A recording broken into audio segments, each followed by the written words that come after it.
Hello, my name is Allison Hunt, and I'm going to read you the first book of the HAVENBELL Trilogy called The Child of Harmony, written by Allison Hunt, copyright 2004, redrafted 2021. Chapter 1, The Maze of Mayleen. The rain fell like a blizzard of diamonds inside an old mystical forest far away. Sheets of rain hummed on the top of the roof that sheltered the only inhabitant of the island. The elven girl gazed outside of the window at the newly moistened foliage, wondering what lay beyond the hills where the trees thickened. She sat relaxed but always alert of her surroundings. Spending many summers in the forest, Trillium had somehow become part of it, and anything that entered the woods gave off a vibration, like she could feel their presence. She had explored every detail of this old mystical place. Sometimes she could hear a whisper, a voice in the wind, a vibrating life within the forest of Mayleen. She didn't know that she was soon about to go on a very dangerous and magical quest. She was unaware at this time how special her mission was. She would travel to many lands and fight against some of the most wicked creatures and fight alongside some of the bravest and most courageous friends she would ever have. As the rain fell, she closed her eyes as if in meditation. She opened her mossy green eyes and rose to observe hundreds of trees in the distance. Eagerness filled her for what lay beyond. She enjoyed the peaceful element of her home, not to mention the mystery of the forest. The excitement that had been building up inside of her could no longer hold. She fled out of the door into the sprinkling rain. The air smelled fresh and fragrant. The rain fell on her face and trickled down her neck, making her soft curly hair turn into auburn ringlets. The wind blew locks of hair back from her pointed ears and glowing emerald eyes, both true traits of the elves. Her shelter was a stone dwelling. It was a decent-sized home for an elf, with a main door, 3 windows, and a small fireplace inside for cooking and for cold nights. The ceiling was leak-free, and there was even a bed that had always been there. She remembered how huge it seemed as a child, but of course she had grown into it over a few summers. Her bow and arrow sat nicely in the corner, along with a candle in her self-made pack. A broken piece of mirror was propped up on one wall. Outside of her home was a beautiful garden full of lilies, daffodils, and forget-me-nots that overflowed in their boxes. A white owl flew overhead, hooted, and landed on a tree next to the girl. His feathers were starch white like baby powder and speckled with black spots. From his head, 2 huge yellow eyes gleamed like shiny coins. He was a thick-feathered ghost owl with fluffy feet and a solid black beak. His eyes brightened up when he saw the fair-skinned girl. "Good morning, Duran," she greeted, without having to turn around. She knew he had returned. "Good morning, Trillium," he cooed. "The day awaits and the forest calls." The two were companions and close friends. Duran had taken care of her when she was young and trained her in archery. He was the only enchanted owl she had ever met. Duran traveled to Phaethia and Fairy Island for supplies like cloth and seeds. He didn't speak or share much about his travels. Phaethia was the land she came from, the land of the elves. Later she would meet many elves, good and evil, for there was a darkness spreading throughout the lands. Fairy Island is a land full of fairies, large and small. The large fairies were very old and very powerful. She would become one and first of the only visitors welcomed upon their land. She would be sent to recover a magical relic for them, but her friend would accidentally commit a horrible crime. Duran taught her rules and disciplines, but spoke vaguely of when or where she would use them. There were no other elves on this island, no one she had ever encountered. "I will continue to search for the entrance to the maze after the rain lifts." She held her face to the sky, letting the raindrops slowly trickle down her cheeks. The forest seemed to sigh around her, and a refreshed smile filled her smooth skin. The rain showered the garden, making the flowers and vegetables green and fresh. Duran brought her seeds to plant, and she tended her garden most often. He went to Phaethia, the land of the elves, once a year to gather the seeds. Trillium liked to watch things grow, and ate mostly what she grew. Sometimes she hunted, but only if the meat and fur were needed. Duran watched her intensely, the yellow color of his sparkling eyes turning almost black. Trillium's elf green eyes shifted into a crystal blue. Duran noticed the change, but would not tell her of her transformation. She would not yet understand. The clouds started to part and sunbeams streamed through the forest, hitting each leaf's dew, making the trees glow brilliantly. A beam danced in her eyes, fading the blue into a very earthy green as the sun warmed her skin. The entrance is beyond. You must prepare for your journey, Duran informed. Almost ready, she answered and rushed into her dwelling to grab her belongings. As she entered, she saw a green flicker out of the corner of her eye. A very old amulet hung on the piece of mirror on the wall. As it swayed back and forth, the gems sparkled. "Mother," Trillium whispered, and picked up the amulet. Its earthy gem flashed, and the intricate golden designs around it felt smooth between her fingers. She slid the necklace over her head and tucked it back into her deerskin clothing. Trillium longed for her mother's face and warmth. She had been so young when she arrived in Mayleen, and her memories had started to fade like dreams often do. She would never see her mother again, but her sorrow no longer burned like her spirit. Trillium picked up the amulet and clasped it around her neck. Then she grabbed her water skin and candle and put them in the pack alongside with fruit, vegetables, and dried meat. She trained with her bow and arrows at an early age and became a very good shot. Elves were known for their supreme skills in archery. With everything ready, she left her stone house, the only shelter she had known for many summers, and looked again. A troubling thought occurred to her and lingered in her mind like an echo in a cave. How soon will I come back? She wondered. Will I ever come back? On the way towards the creek, all trouble left Trillium's mind like the butterfly's wings. The forest filled her with amazing energy, and she eagerly enjoyed its sweetness. Trillium dashed through the woods, jumping over rocks and twigs. She moved with lightning speed. Everything flashed by, making a brown and green mosaic from the fabulous mixing of earth tones. As she ran, Duran followed her up from above. She explored the woods every day and memorized all she saw, but had failed at her attempts to enter the maze. She could hear the soft roar of the ocean at times when in certain areas of the forest, but had never made it out to sea. She was trapped in by walls and trees and would need to beat the maze to finally see it. Behind her home was an enormous stone wall. The rocks that protruded out from it were sharp and jagged. When she was younger, she often tried to climb over the towering wall. It always resulted in injury. When inside her heart she knew she could not cheat the maze. The only way would be to explore the forest where the trees thickened. She believed this was the outer wall, but could find no way in. She jogged through the trees and came to a small path that led to a clear creek that trickled through the forest. She dipped her water skin in. The water fell smooth over the rocks, making many small bubbling pools. The stream stretched for a ways and then came to a curve. Loneliness faded in and out of her heart. All of these summers she had done fine with Duran and the forest creatures as company, except for the constant heartache she felt for her mother.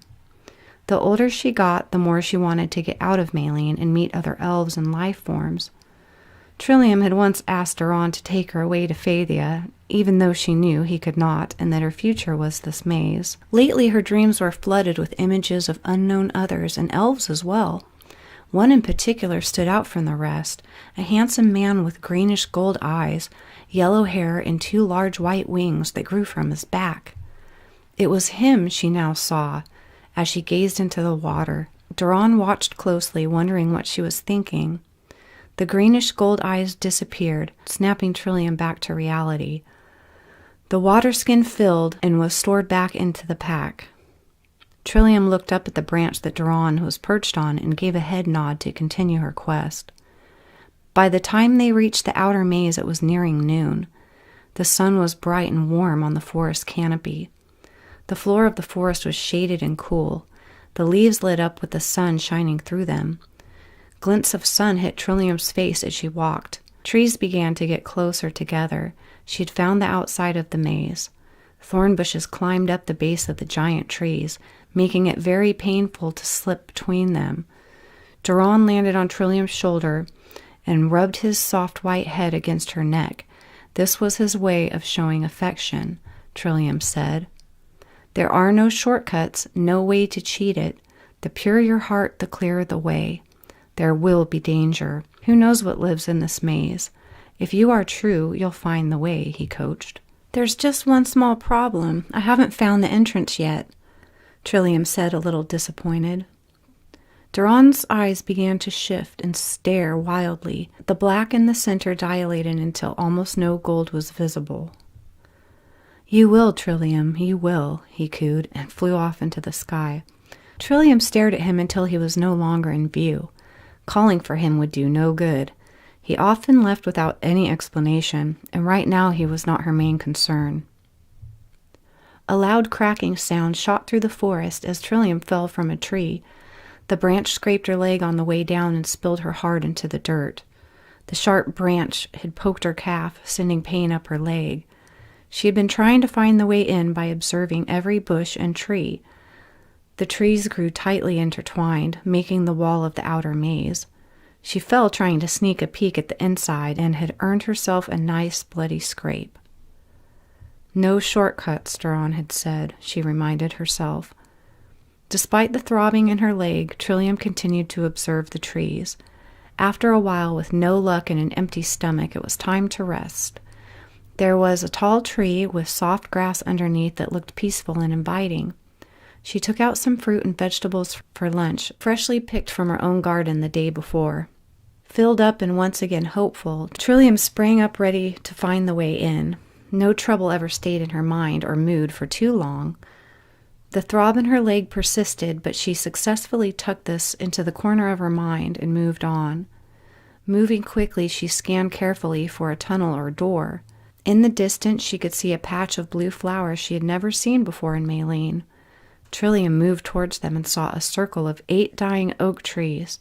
In the center was a small oak just beginning to grow. The sun came down in one brilliant beam on the small meadow. It made the blue flowers glow like the sky. Some may live while others die. The beauty left shall fight and strive, her mind sang. It was an old nursery rhyme Duran had taught her. Trillium jogged the deep corners in her mind until she could remember the strange rhyme. Suddenly it all unfolded before her. She walked through the flowers into the circle of dead trees and leaned down to touch the new oak sprout. A stone circle moved upwards out of the dirt next to the living tree, making a grinding sound as it surfaced. Trillium watched with surprise. It was a small stone cylinder with a hinge on top. Carefully clamping the ridge between 2 fingertips, the capsule opened with ease. Inside was a small yellow scrap of paper. She opened it and read, "Face the old trees.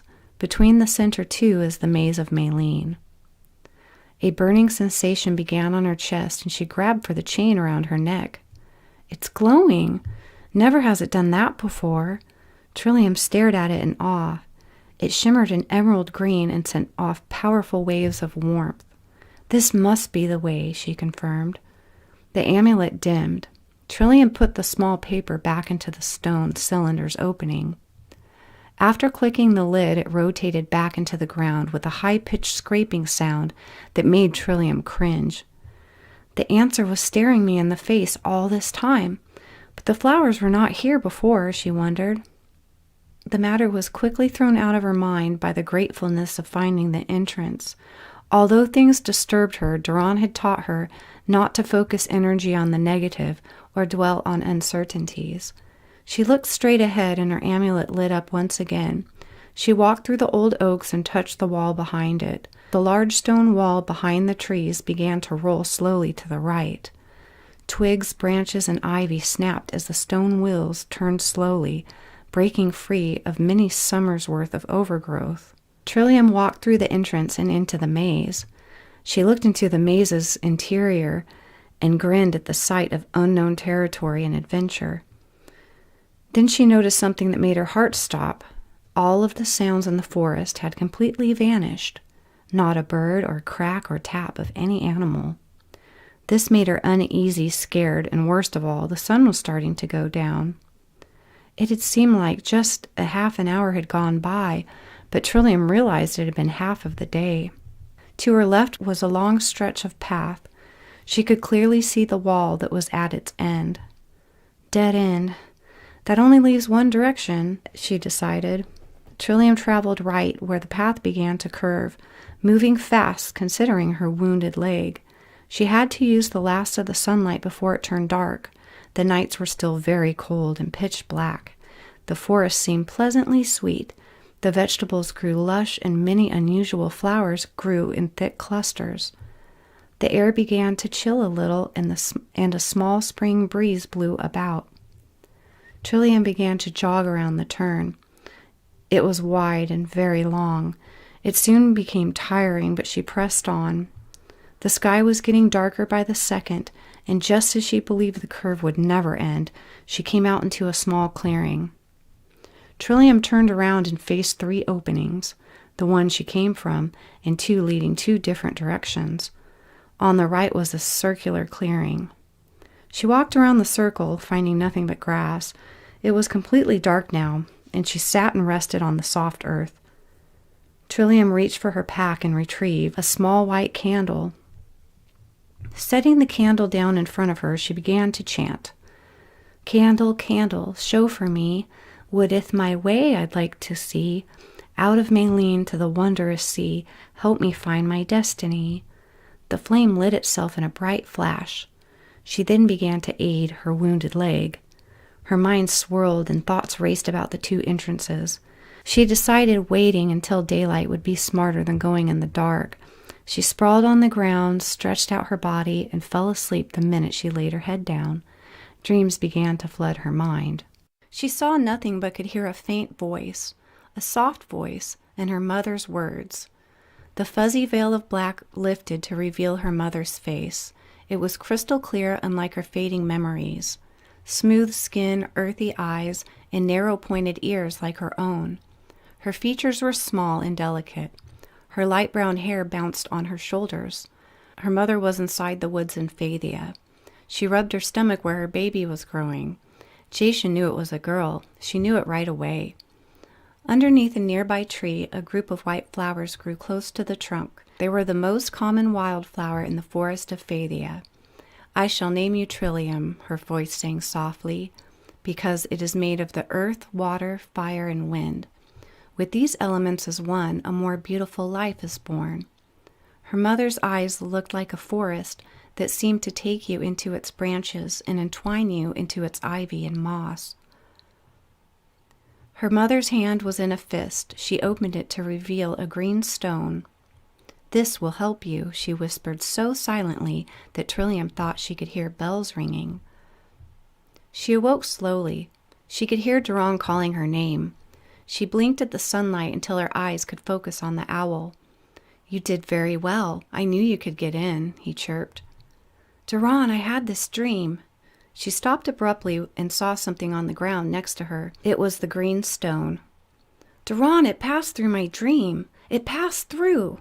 It's as green as my mother's eyes," Trillium said, half dazed. "I had a dream about her in the night. Her face was so clear it was like being with her again." She stared off, remembering the images.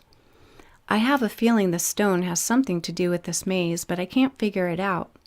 A crooked smile sat upon her lips. Then once again her troubles were stored in her mind for later. Durand had a good advantage. He could see the maze from above, and he often spoke of the ocean beyond. Help was not given to her. This was made clear in the beginning. Information from him was always left unfinished. Durand never talked about what lay beyond the sea. Fathia and Fairy Island being the only exceptions. He told her that if he helped her, it would interfere in her own learning. She felt a lot of love for Durand, her only friend and wise teacher. Trillium knew him well enough to trust his words and never asked many questions. She ate some more fruit for breakfast and drank the crystal clear water. "I wonder which path is the right one," she asked herself after repacking her bag. Durand cocked his head to the side. His eyes grew large in surprise as he watched the girl dash gracefully into the passage furthest left. She moved fast. Duran began to fly after her, following from above. "What makes you sure this is the right way?" Duran called down. "What makes you sure this is the right way?" Duran asked. "I followed my heart like you told me to. My heart feels this is the way. I sense it. White fire, that is what you called it once," she replied. Duran hooted with satisfaction. "Now you're starting to understand," he cheered. After a very long curve, twice as long as the first, the maze twisted and turned. She went through 3 tight curves and up a long straight. She walked at medium pace, a little tired from the long distance traveled in this day. Time seemed to bend in the maze. Getting into it seemed to take all day. "I've been traveling for hours, but it seems like it's only afternoon." The maze remained absolutely silent and eerie. The path she followed was made of dirt and small pebbles that scuffled as she walked. The walls of the maze were made of gigantic trees that seemed to touch the sky. The trees grew closer to each other, leaving no room in between. Trillium admired the maze and its unknown creator. It was truly beautiful and clever. She saw some more blue flowers growing in patches and asked Duran about them. "I believe they are called bachelor buttons. At least they were last time I asked." "Who did you ask?" Trillium inquired, trying not to push him. "The fairies grow them in Fairy Island." "What's it like?" Trillium asked, eager for more detail. "It's a place of magic and beauty. There are acres of flower fields. Bachelor buttons grow all over and come in many different colors." Trillium imagined running through a field of them, but was interrupted by a strange feeling that entered her awareness. She had never been into the maze until yesterday, but she had a very close connection to the forest. She was aware that they were not alone. A crow landed on a broken trunk of a rotted tree and began to cackle. The veil of silence lifted. Trillium could hear the sounds of the forest, and she listened to the high twitters and sweet songs of the birds, too many to distinguish. Trillium's stomach did flips, but she was relieved to hear the noises again. "I've never seen a black bird like that before, Duran. What a horrible noise it makes." Just then an image flashed in her head. Trillium was 10 summers old, and Duran had been training her with the bow and arrows. They had set up targets by the clearing near her home. They propped them up in the trees, and Trillium was challenged to shoot them. Each shot fired never tapped a target. A bird had perched on one of the targets. It was black and unknown to the forest. Duran told her that the evil bird was a crow. He also said that they bring danger and darkness wherever they go. Trillium, at 10 summers old, shot the crow with no hesitation, striking it in the neck. "That's the most awful noise I've ever heard," she had said. Now she saw the bird for a second time. Faster than Duran could respond, the bird was dead on the forest floor with an arrow through it. "Don't bother, Duran. I remember," Trillium laughed. Duran let out joyful hoots. "And I hope I don't see another." She pulled the arrow out of the crow while holding it with one foot. Slinging her bow behind her, she moved on. After traveling all day, the sun began to set, making the scattered clouds iridescent pink in orange fire. She stopped and reached for her candle. "Candle, candle, show for me what if my way I'd like to see. Out of Mayleen to the wondrous sea, help me find my destiny." The wick flickered and lit with a burst of fire.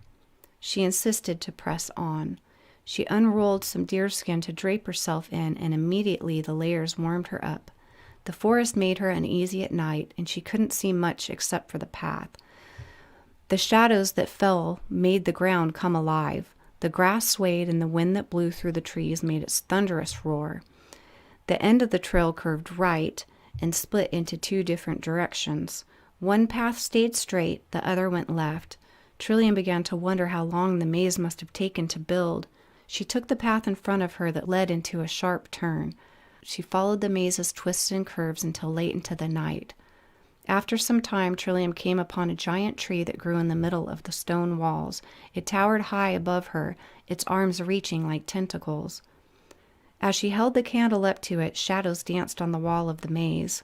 The flickering candle animated the branches, making them twist and twitch. The limbs and arms reached out wildly. Trillium's heart raced at first sight of this massive figure. Her eyes began to dilate until she could see the tree more clearly. It stood still and began to look like a comfortable place to sleep. She sat the candle down and blew it out with a swift breath. In the night, she dreamed of a large stone structure with towers on each of the four corners. As she watched, it slowly began to crumble away until there was only one tower left standing. There was a beautiful girl.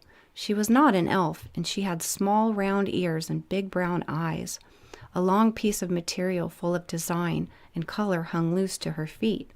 She had pink dainty wings and sang beautiful songs of harmony that seemed to put Trillium into a trance. "My name is Eternity. I am the Chantress. Who are thee?" the girl sang like a bird.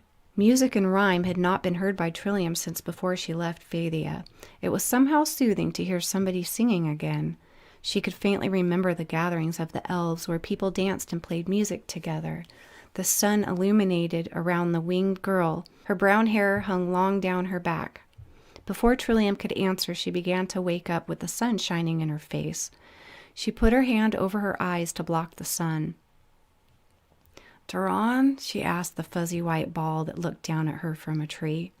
He ticked his tongue, then flew over and nuzzled her neck. "What is made out of stone, is very tall, and has towers for each of its corners?" Trillium asked, and then yawned. "Is this a riddle?" Duran inquired. "It is not a riddle, nor a joke, but a dream," she replied. "You had a dream of a castle? But you've never seen one." Duran became excited at this. "A castle? That sounds wonderful," Trillium exclaimed. A big smile grew on her face. "What is its purpose?" "I have told you about kings and queens and other rulers of the lands. They live there. I have seen 3, and they are very beautiful." Duran twittered with glee. "Do you suppose I will ever see one?" "You will someday." It looked peaceful, a little strange, but very serene. Trillium would in fact see castles and palaces, all which were extremely different. Some would be a pleasure to see, and some would become a nightmare. Some leaders would even live in caves, and some even lived underground. When her thought broke, she jumped to her feet, ready to go again. "I want to solve this maze and see what's beyond, Mayleen." There was a fork visible in the road ahead. A gold flicker of light gleamed from the path. Trillium rushed to ease her curiosity and looked down at the object. It was a golden half circle. She examined the details on the gold plate and reached down to pick it up. In the center was the letter T. Next to it she found a brand new arrow. It looked like it had a pure silver tip. All of her arrows were getting old and worn from use. The point of the new arrow was very sharp. She looked at the gold object again. "My name?" she asked Duran. "There must be another half to the gold circle. That might help us understand what the letter T is for," Duran helped. "I can't look for the other piece now. I have to solve this maze," Trillium said with some disappointment.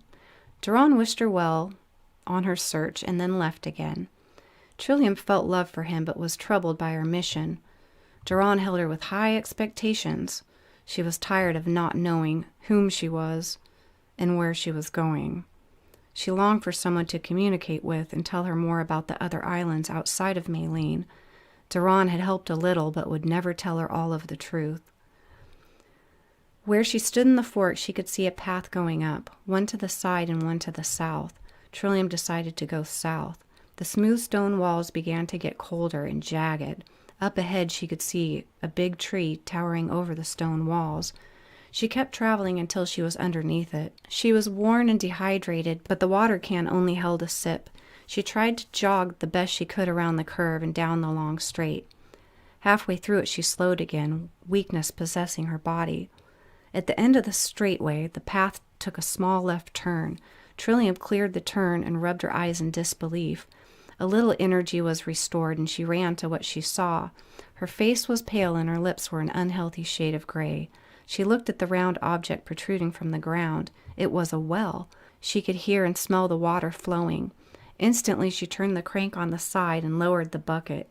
When it came up, water sloshed back and forth. Trillium eagerly stuck her face in the bucket and washed. The water was cool and rejuvenating. She lifted her head, letting the droplets drip down her face and neck. The green of her eyes shifted into a crystal blue. The water skin was refilled, and she began to chug it so fast that she was barely breathing in between gulps. She began to get color in her face and lips again, and her eyes changed back to green. When she was done, she felt more energetic and began to run through the stone maze.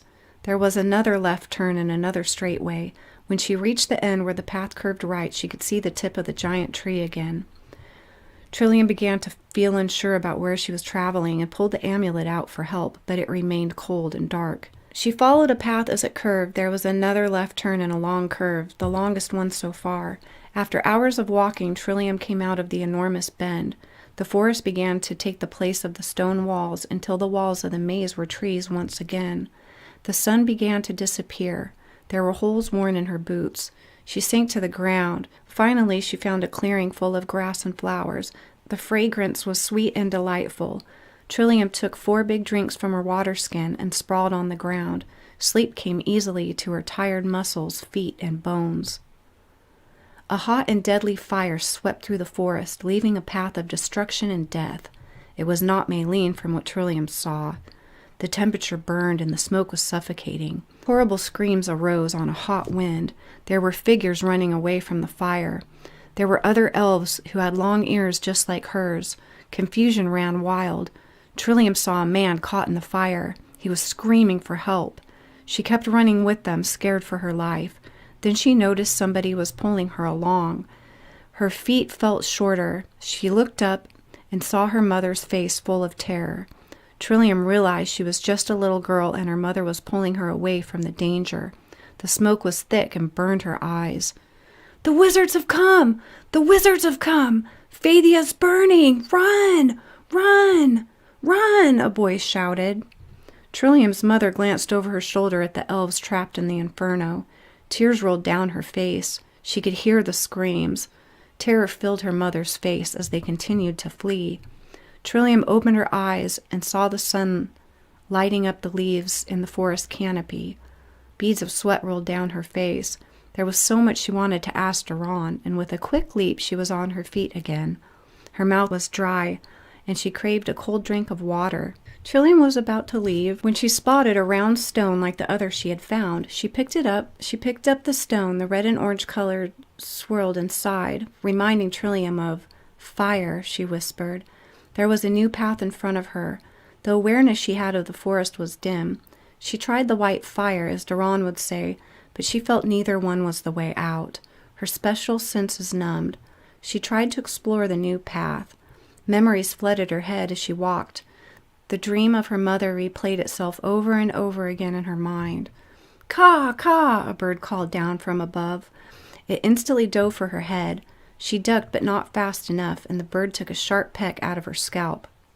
Trillium grabbed for an arrow out of her quiver, taking a peck to the arm. She gave the crow a good swat and stuck it with the arrow through the chest.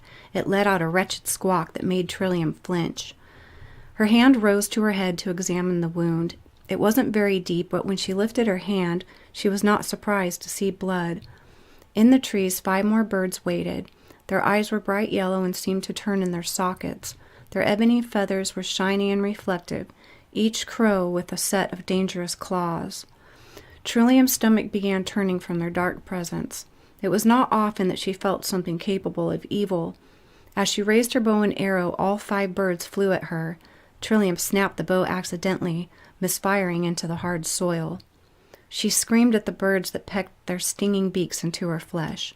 She ripped backwards twice, knocking the birds to the ground and grabbing another arrow before she landed. In 2 blinks, Trillium stretched the bow, steadied it, and let it go, sending it soaring through the air. It pinned the bird to a tree through its chest.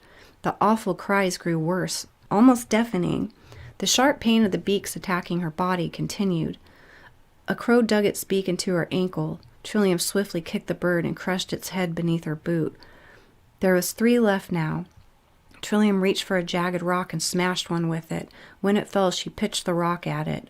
Trillium grabbed for another arrow, this one with the silver tip, and arched her bow, shooting the bird closest to her with amazing speed and accuracy. The last crow flew towards her face with angry eyes, its sharp claws ready and beak opened, already encrusted with her blood. Before the crow reached her, It disappeared into dust. Trillium stood nervously in shock, and sweat rolled down her forehead. Her head filled with disbelief. She bent down and touched the black powder from the bird. It left a residue on her fingertips. The vibrating darkness lifted. What does this mean? She wondered. Trillium examined the kill to discover that all had turned into black powder. She pulled her arrow out of the tree, which had pinned one of the crows before it turned into dust. Wasting arrows was not an option. Duran gave her a set of 5 arrows when she was younger. She then made her own set of 10 arrows out of wood, sharpened stone, and feathers.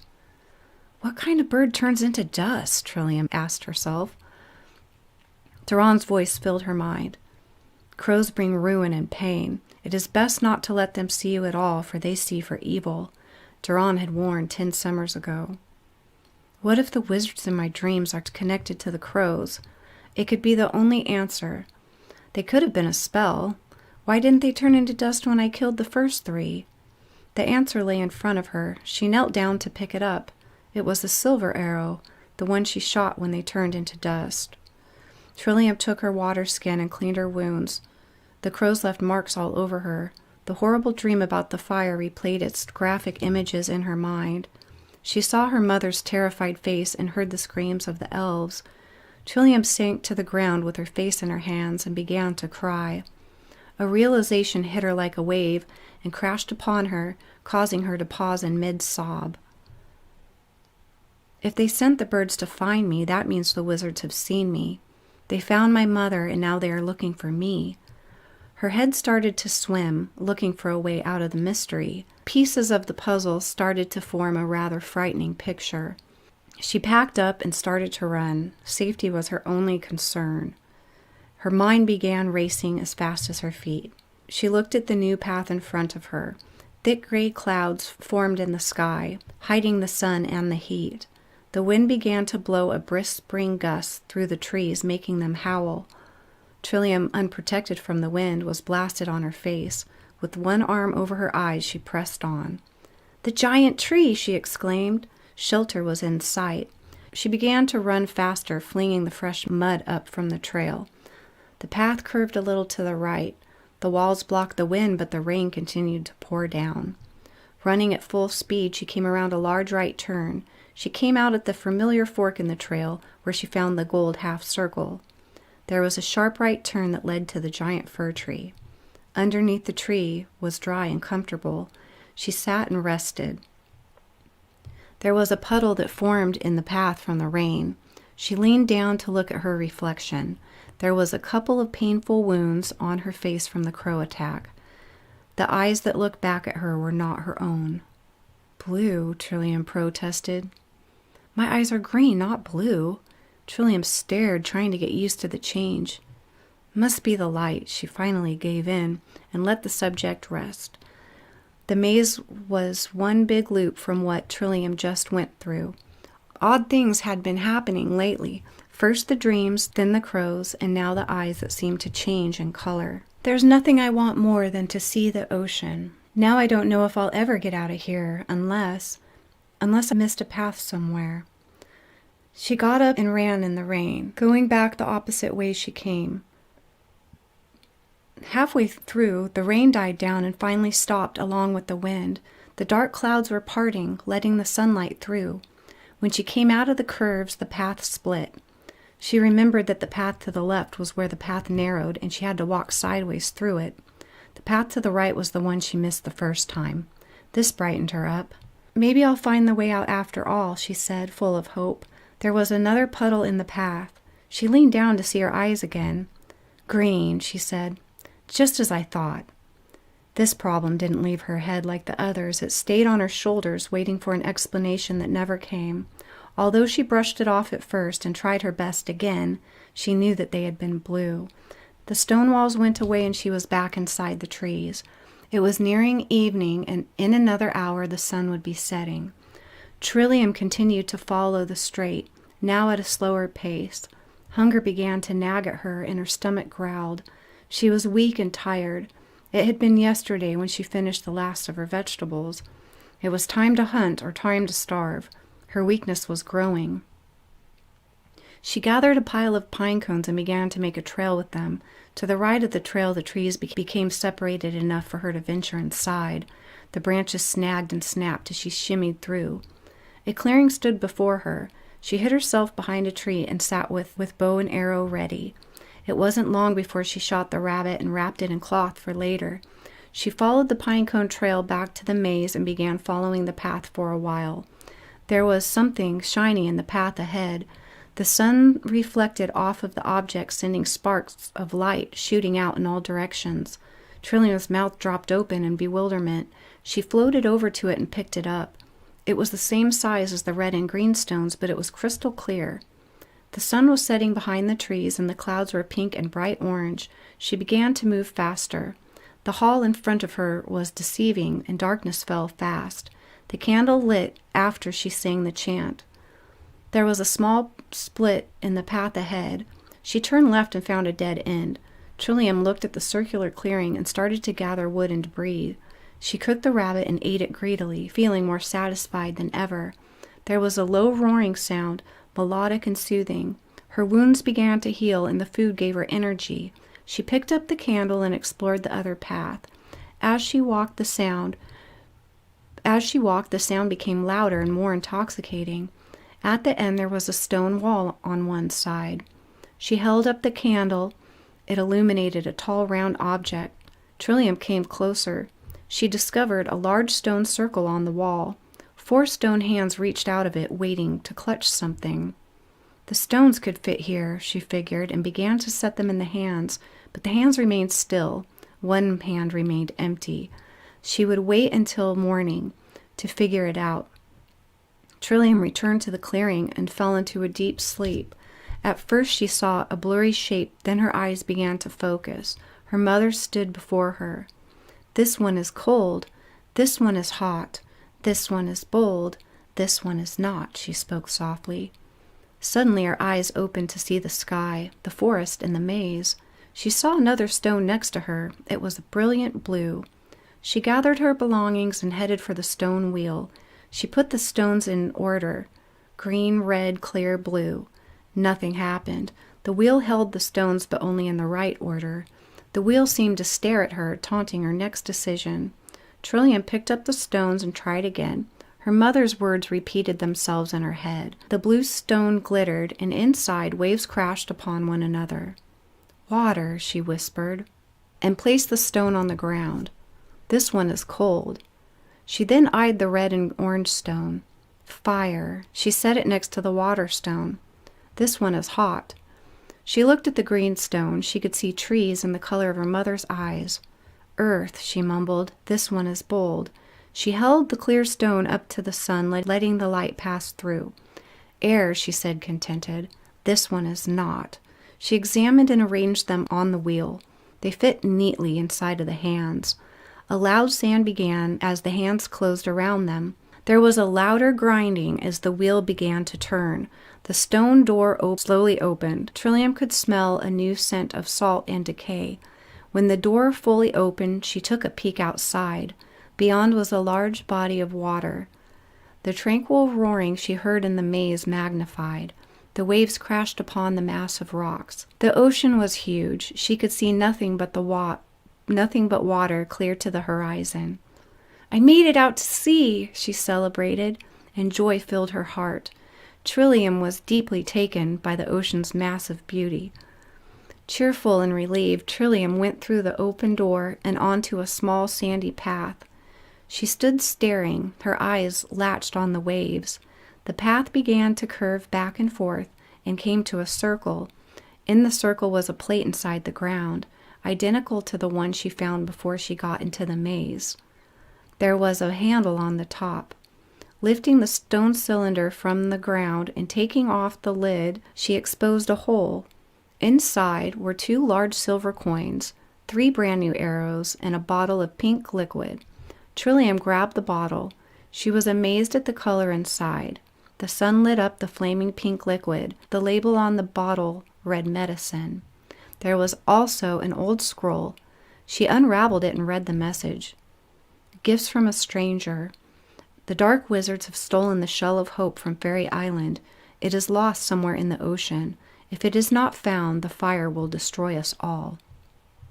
"The wizard?" she muttered. "Why didn't Duran tell me? If I'm the only one to ever solve this maze, this message must be for me. I am the special one, the one to save Havenbell." Farisef sat by a waterfall next to the smooth rocks. This was his favorite place, his secret place beyond Josephera Kingdom. The life of a prince was demanding, and his father's non-stop obsession with the new council was beginning to bore him. This place he called Misty Falls was his serenity, the place where he could clear his head and be at peace. His face was smooth like a child's, and his hair was gold and hung long to his waist. He wore light flowing clothes, a mix of cream and tan. Long wings of white feathers sat close to him, folded at his sides. Farisef could see a white object in the air approaching him. One day by the waterfall, a mysterious creature had flown in for a drink. Duran the owl, the only enchanted owl he had ever seen. Duran said he was busy on a mission training an elven girl. He never went into detail. He said this girl was the answer to the fire, the most deadly element in Havenbell. He made Farisef keep the information classified for the girl's sake. Many of the winged people spoke of the Child of Harmony. For some, it was the only hope they had left. The Child of Harmony would bring hope back to everyone. It was Duran again who had come to chat and drink the cool water. "Farisef," Duran greeted. "Hello again, Duran," Farisef returned. "The girl is almost ready. I will return to her soon," Duran informed. Then he nodded his head to excuse himself and flew off. Farisef watched him disappear. He enjoyed his visits, even if they were brief. His mind returned to his father, the king of Josephera. Farisef lived in the sky, and the land drained him physically. He needed to return. Satisfied, he stretched his wings and flew away from Misty Falls. Trillium stored the new arrows in her quiver and began down the path to the sea. She came to the shore and felt uneasy. She had never learned how to swim. The water in the forest was too shallow. Trillium had so many questions for Duran, and she needed his companionship as well. She felt lonely, helpless, and in need of a friend. Fog began to roll in, making her cold enough to throw on her extra deerskin. She sat with her arms and knees in her chest and thought about the sea. It began to scare her. Something dark appeared out of the fog. A figure stood aboard. He was draped in a long, loose black cloak. There was a boat, long, skinny, and very old. The figure held a long oar, pushing the boat closer. A shiver went up her spine. She approached with caution as the boat beached. The black cloth waved a hand slowly, inviting her in. She resisted, then was pulled by an invisible force. She put one foot inside of the boat, making it wobble, and got inside nervously. A hood fell over the face of the stranger. He turned his head slightly, briefly revealing a glimpse of his hollow jawbone and one grotesque sunken eye as the light flashed on his face. He turned his head slowly, looking fully at Trillium now. She could hardly see a shadow beneath his long hood. Then he suddenly lifted a bony hand and ripped the hood from his head, making Trillium scream. His deep black eyes were no eyes at all, and his pale skin was not skin but bone. Trillium looked nervously at the animated skeleton that now stood before her. The first thought she had was to jump out and swim as fast as she could back to Mayleen. But she was afraid of what might happen if she tried to run now. She did not know the rower's capabilities. His bony hand stretched out in front of her, and she remembered the 2 coins she had in her pack. She took them out, her head shaking slightly, and placed them in the skeleton's hands. The bony fingers closed tightly around them, popping and cracking as they made a fist. The skeleton took them and popped them into his empty eye sockets where they fit snug. This would have been funny to Trillium at any other time, but it frightened her now. The skeleton had eyes that were always staring at her, and huge grinning teeth yellowed with rot and decay. A few teeth missing, adorning him with a jack-o'-lantern smile. Trillium began to feel more nervous, expecting the possessed bones to grab her at any minute, but it only pushed the boat into the water and moved it along in slow, haunting strokes. Trillium let her nerves settle a little, but remained on edge. She looked at the sea. It was still covered in a haze of fog, and wondered how big it must look in its entirety. Being on a boat was new to her, and she thought it would have been more enjoyable without the grinning and staring monster beside her. She was seeing outside Mayleen for the first time, and it just so happened to be blocked by the fog. Instead, she began to think of the sandy shore and the salty smell of the ocean. The fog began to clear, and she could now see all around her. There were a couple of large cliffs on the fringes of Mayleen. In some spots it came down into the sandy white shore. The skeleton pushed the boat around the island, staying in the shallow waters. Trillium enjoyed the view despite of the phantom rowing the boat. Trillium watched the waves make their way to land. It turned out to be a beautiful sunny day, and she could hear the birds singing from the forest. It seemed like a goodbye song to her. Mayleen had been her home for 16 summers. She had been 3 summers old when she had been brought to the forest island. Mayleen was a wonderful and tranquil place. She knew no other environment. The dream about the wizards was not a dream at all. The fire took place just before she left Fathia. The dream began to surface memories for her. She could remember her mother clearly and the elves of Fathia. Now she was almost certain that her dream had been a reality, and that all those elves had really been killed along with her mother. Duran never told her anything in detail, including how her mother died. Trillium figured he didn't want to hurt her and give her nightmares. Too late for that. The forest gave her all that she ever wanted, except for one thing, a dependable companion. Duran never seemed to stay a whole day with her. Trillium longed to meet somebody new, somebody who would not keep secrets from her. She watched the islands and listened to the birds sing their farewell song. She would miss her home and all of the forest beauty. She figured that by the direction she traveled through the maze, she had come out on the same side as the island as her hut. They had traveled about a quarter way around the island itself. The strangers must want to take me closer to my destination, but why would they send such a ghoulish creature? Just then the fog began to roll in again, and it got thicker and thicker until she could no longer see the water.